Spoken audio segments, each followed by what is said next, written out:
आज हम लोग जानेंगे क्रिप्टो करेंसी के बारे में। तो बेसिकली ये क्रिप्टो करेंसी होता क्या है, इसका फ्यूचर यूज क्या है, और हम ये भी जानेंगे यदि हम क्रिप्टो करेंसी की बात कर रहे हैं तो आप लोग सबने बिटकॉइन का नाम तो सुना ही होगा।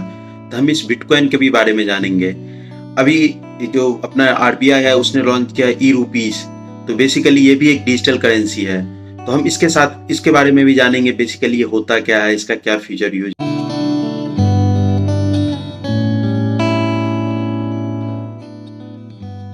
तो आप सबने बिटकॉइन का नाम तो सुना ही होगा। तो बेसिकली ये क्रिप्टो करेंसी बहुत तरह के होते हैं। तो हम यहाँ पे एक बिटकॉइन एक एग्जांपल है। इसी तरह के 1000 से ज़्यादा क्रिप्टो करेंसी अभी पूरे वर्ल्ड में मीन्स चल रहे हैं। सो बेसिकली ये क्रिप्टो करेंसी एक फिजिकल करेंसी नहीं है, एक वर्चुअल करेंसी है। डिजिटल आप इसको समझ सकते हैं, डिजिटल करेंसी है। आपके पास यदि पैसा होता है तो आपके पास कॉइन्स होंगे या फिर कुछ नोट्स होंगे।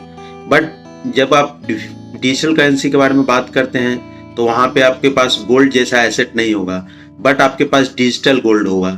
तो बेसिकली आप इसे सेल कर सकते हैं, आप इसका एक अकाउंट क्रिएट कर सकते हैं, वहाँ पे आप खरीद सकते हैं। तो आज के टाइम में बिटकॉइन का प्राइस बहुत ही कम है, क्योंकि ये बिटकॉइन का जो क्रिप्टो करेंसी का मार्केट है वो कम्प्लीटली क्रैश कर गया है। तो बेसिकली आज से 2 साल पहले हम की बात करें तो उस समय बिटकॉइन जो था वो सबसे टॉप पर था, मीन्स 2020 में। तो ये बिटकॉइन कैसे शुरू हुआ, ये क्रिप्टो करेंसी कैसे शुरू हुआ, इसके बारे में हम थोड़ा बहुत जानते हैं। तो बेसिकली क्या हुआ था, 2008 के समय में जब मार्केट क्रैश हुआ था, उससे पहले एक संतोषी करके एक आदमी था, उसने एक अपना पेपर पब्लिश किया था।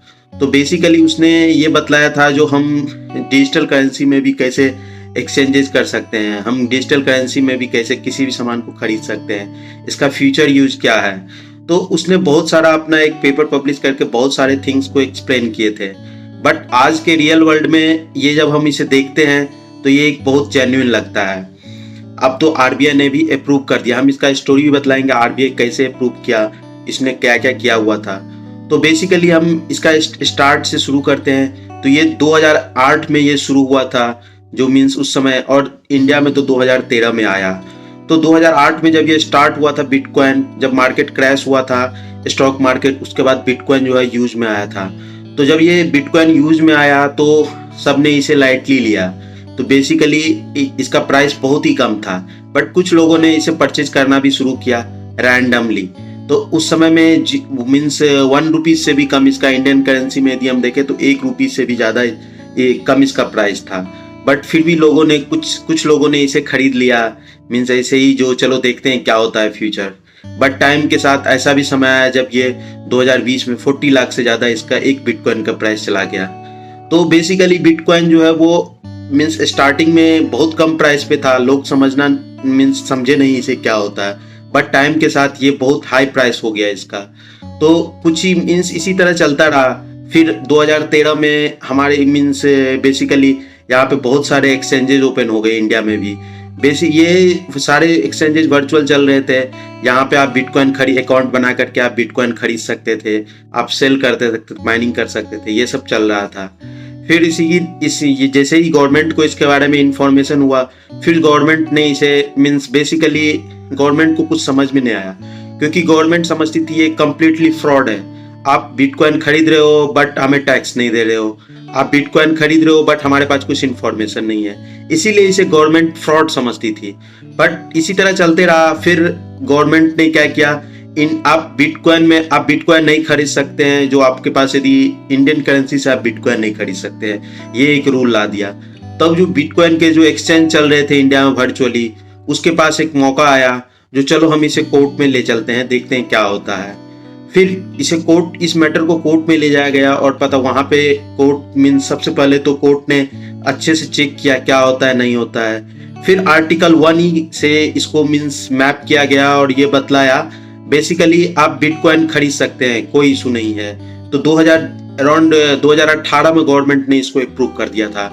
उसके बाद से ये बिटकॉइन बेसिकली इंडिया में भी बहुत पॉपुलर, उससे पहले भी मीन्स 2015 से ही बहुत पॉपुलर है, बट 2018 में जाकर के बहुत पॉपुलर हुआ था। फिर कुछ टाइम के बाद मीन्स गवर्नमेंट ने टैक्स स्लैब भी ला दिए, यदि आप बिटकॉइन से अर्न करते हैं तो 30% स्लैश टैक्स आपको लगेंगे। तो ये सब चीज था। मीन्स अब जब हम बिटकॉइन के बारे में बात कर रहे हैं, मीन्स हम कंप्लीट वर्चुअल करेंसी के बारे में बात कर रहे हैं, डिजिटल करेंसी के बारे में बात कर रहे हैं। तो आप ये समझ के चलिए। तो बेसिकली यही सीन चलता रहा। और अब जो है वो बिटकॉइन मीन्स लीगल है, आप इसे खरीद सकते हैं। बट आज के टाइम में बिटकॉइन मीन्स बहुत वर्स्ट फेज में चल रहा है। इसका प्राइस बहुत ही कम है। यदि आप बिटकॉइन में इन्वेस्ट करते हैं तो आप पता है वो अक्षय कुमार का एक आता है ना, मीन्स 7 दिन में आप 21 दिन में आप करोड़पति बन जाएंगे, वो वाला सीन है। यदि आप हो सकता है आप पूरा पैसा भी डुबा दे। तो यही चल रहा है बिटकॉइन का। बट कंसर्न ये है जो बिटकॉइन क्या रियल है, मीन्स बेसिकली ये जेन्युइन है। तो देखिए बिटकॉइन के 2 फेज मीन्स 2 तरह से हम इसे देख सकते हैं। आज फर्स्ट थिंग ये है, यदि बिटकॉइन से आप कुछ चीज बिटकॉइन यदि आप परचेज करते हैं तो आपके पास ये गवर्नमेंट के पास ज्यादा इंफॉर्मेशन होता नहीं है। बेसिकली गवर्नमेंट जो है यदि आपके साथ फ्रॉड होता है तो कुछ नहीं हेल्प करेगी, क्योंकि गवर्नमेंट के पास इंफॉर्मेशन ही नहीं है। सो ये बेसिकली सारा कुछ डिजिटल है, यहाँ पे कुछ भी नहीं गवर्नमेंट के पास इंफॉर्मेशन है। अब सेकंड थिंग ये है, कुछ इसका जो इलीगल थिंग्स यहीं से शुरू होता है। यदि गवर्नमेंट के पास इंफॉर्मेशन नहीं है तो ये इलीगली मीन्स कुछ भी किया जा सकता है। आपसे मीन्स बेसिकली किसी भी साइट को हैक करके आपसे बिटकॉइन में पेमेंट्स मांगा जा सकता है। तो ये सब अभी चल भी रहा। अभी एम्स का वेबसाइट हैक हुआ था और वहाँ पे बिटकॉइन में मीन्स पैसे की डिमांड की गई थी।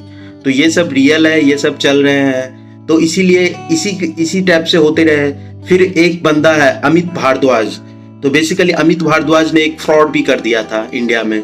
वो बिटकॉइन से ही रिलेटेड था। उसने लोगों से पैसा लिया बिटकॉइन में इन्वेस्ट करेंगे और फिर एक फ्रॉड कर दिया था। तो ये भी एक सीन आया था। तो बेसिकली मैं ये बतलाना चाह रहा हूँ, बिटकॉइन हमेशा से ही कुछ डिफरेंट है। बट ये लीगल है इंडिया में। ये 2018 के बाद इंडिया में कंप्लीटली लीगल है, आप इसमें इन्वेस्ट कर सकते हैं। तो ये थिंग से बेसिक्स थिंग जो बिटकॉइन के बारे में आपको बतलाना चाहता था। अब जो है मेजर थिंग ये है बिटकॉइन वर्क कैसे करता है। तो बेसिकली बिटकॉइन वर्क करने के लिए सबको जितने भी बिटकॉइन के एक्सचेंजेस है वहां पे एक पब्लिक अकाउंट होता है। तो बेसिकली ये पब्लिक अकाउंट जो ऑपरेट करता है उसे हम लेजर कहते हैं। अब क्या होता है, जो इसके लिए सिस्टम जो चलाता है उसे हम माइनर कहते हैं। ओके, अब आपने मैथमेटिक्स में तो जाना ही होगा वेरिएबल क्या होता है। तो बेसिकली हर एक बिटकॉइन एक वेरिएबल की तरह ट्रीट किया जाता है। अब क्या रहता है, जो माइनर जो रहता है जो बिटकॉइन को ऑपरेट करता है वो क्या करता है, जब आप कुछ बिटकॉइन खरीदते हैं तो कॉम्प्लेक्स मैथमेटिकल इक्वेशन सॉल्व करके वो बिटकॉइन को आपको असाइन करता है। ये प्रोसेस में थोड़ा बहुत टाइम भी लग जाता है। क्योंकि आप जब कॉम्प्लेक्स मैथमेटिकल प्रोसेस को आप सॉल्व करते हैं तो ये सब थिंग्स है जो आप मीन्स इजिली नहीं कर सकते हैं। वो उसका कुछ अलग रूल है, सेट ऑफ रूल है। तो ये ब्लॉकचेन टेक्नोलॉजी पे वर्क करता है तो उसका एक कंप्लीट सेट ऑफ मीन्स अलग ही रूल है। तो उस तरह से ये होता है। फिर आपको बिटकॉइन एलोकेट होते हैं। ये सब सारे प्रोसेस में जनरली आपको 10 मिनट लग जाते हैं।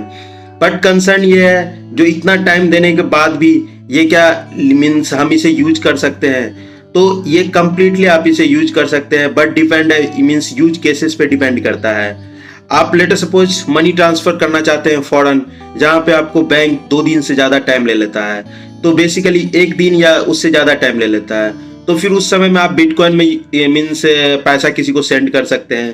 पेपल ने मीन्स बेसिकली इसे अपना मीन्स पेपल यदि आप यूज करते हैं तो पेपल के थ्रू आप इसे मीन्स वहां पे पेमेंट भी आप कर सकते हैं। मीन्स बिटकॉइन भी एक मीडियम है पेमेंट का।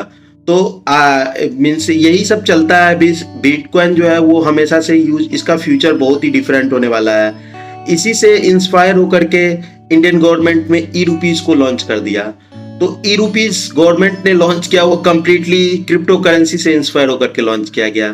तो ई-रुपीज क्या है हम उसके बारे में भी थोड़ा जानते हैं। तो आप जानते होंगे जो लेट सपोज आपको गवर्नमेंट, आप जब स्कूल में पढ़ते थे तब आपको गवर्नमेंट कुछ फंड देती थी, आपके अकाउंट में देती थी। आपको गवर्नमेंट ने दिया फंड बुक खरीदने के लिए, लेकिन आप खरीद लिए कपड़ा या आप खरीद लिए डेली नेसेसिटी का चीज। तो या फिर आपका पैसा किसी तरह से वेस्ट हो गया। तो आपको जो दिया गया था बुक खरीदने के लिए वो तो आपने खरीदा नहीं। तो आपका जो है गवर्नमेंट क्या करेगी, वो आपको एक क्यूआर कोड आपको देगी। वो क्यूआर कोड में लेटर सपोज आपको 700 दे रही है, 700 देगी। उसका टाइम लिमिट 6-7 मंथ का होगा। अब क्या होगा, लेटर सपोज आपके पास वो क्यूआर कोड आया। आप क्यूआर कोड गवर्नमेंट जो होगी वो सिमिलर क्यूआर कोड किसी शॉपकीपर मीन्स जो वेल नोन शॉपकीपर होंगे उसको भी असाइन करेगी। तो आप जब वहां से बुक खरीदेंगे तो आप उसे उसमें पेमेंट कर सकते हैं। यदि आप उस क्यूआर कोड से किसी दूसरे को पेमेंट करना चाहते हैं तो मीन्स ये नहीं हो पाएगा। बट ये चीज अभी मीन्स इम्प्लीमेंट नहीं हुआ है, बट इस तरह से इम्प्लीमेंट होने वाली है। इसका सेकंड ई-रुपीज का जो सेकंड मीन्स वो है गेम है, वो ये है जो आप बेसिकली आपके पास फिजिकल मनी होता है, ओके, या आपके पास गोल्ड में प्राइस होता है, मीन्स कुछ भी होता है, तो आप जो है वो गवर्नमेंट जो है कम्प्लीटली यहाँ पे डिजिटल वर्क करना चाहती है। जैसे 1 रुपीज का सिक्का, 2 रुपीज का सिक्का, या फिर 10 रुपीज का नोट, 2000 का नोट, इस तरह से आपको एक मीन्स बेसिकली एक वैलेट में मिलेंगे। तो आप वहां से आप डायरेक्ट ई-रुपीज किसी को भी ट्रांसफर करते हैं। आप जो आपके पास रियल अकाउंट में पैसा है उसको भी आप ई-रुपीज में ट्रांसफर कर सकते हैं। तो ये जो सर्विस है ये लिटिल बिट डिफरेंट है। ये गॉड मीन्स इंडिया के जो यूथ है इसे एक्सेप्ट करेंगे या नहीं ये पता नहीं, बट जो मैं आपको क्यूआर कोड वाला सीन बताया वो तो बहुत सही है। इससे फ्रॉड के चांस मीन्स इससे जो मीन्स मनी का यूटिलाइजेशन है वो बढ़ जाएगा। यदि आपको फंड लेट सपोज कोई गवर्नमेंट एम्प्लॉय है, उसको 50,000 फंड करती है जो आप पेट्रोल भरवाइए 3 मंथ्स के लिए, बट वो 50,000 अपने अकाउंट में ही रखते हैं और मीन्स वो पेट्रोल नहीं उसका डलवाते हैं गाड़ी में। तो उस समय में गवर्नमेंट क्यूआर कोड देगी, आप उसको पेट्रोल पंप पे यूज कर सकते हो। तो वहां पे गवर्नमेंट उस मीन्स क्यूआर कोड के थ्रू ई-रुपीज का अच्छे से यूज कर पाएगी। बट जो सेकेंड वाला सिनारियो था वहाँ वो लिटिल बिट डिफरेंट है। वो टाइम के साथ पता चलेगा यूज कर पाते हैं या नहीं कर पाते हैं। ये यूपीआई है, ये यूपीआई बहुत ज्यादा फेमस हो चुका है। इंडिया में मोर देन 70% ट्रांजेक्शन यूपीआई पे हो रहे हैं। तो इसको बीट करना आज के टाइम में मीन्स बहुत ही इम्पॉसिबल है। कुछ भी न्यू टेक्नोलॉजी आएगी इसे बीट कर पाएगी या नहीं हम कुछ भी नहीं कर सकते हैं। तो यही था डिजिटल करेंसी, यही था बेसिकली बिटकॉइन, यही था ई-रुपीज जो मुझे आपको बतलाना था। यदि वीडियो अच्छा लगे तो आप लाइक कीजिए, चैनल को सब्सक्राइब कीजिए और शेयर कीजिए। चलिए मिलते हैं इसी तरह के नेक्स्ट वीडियो में। Thank you.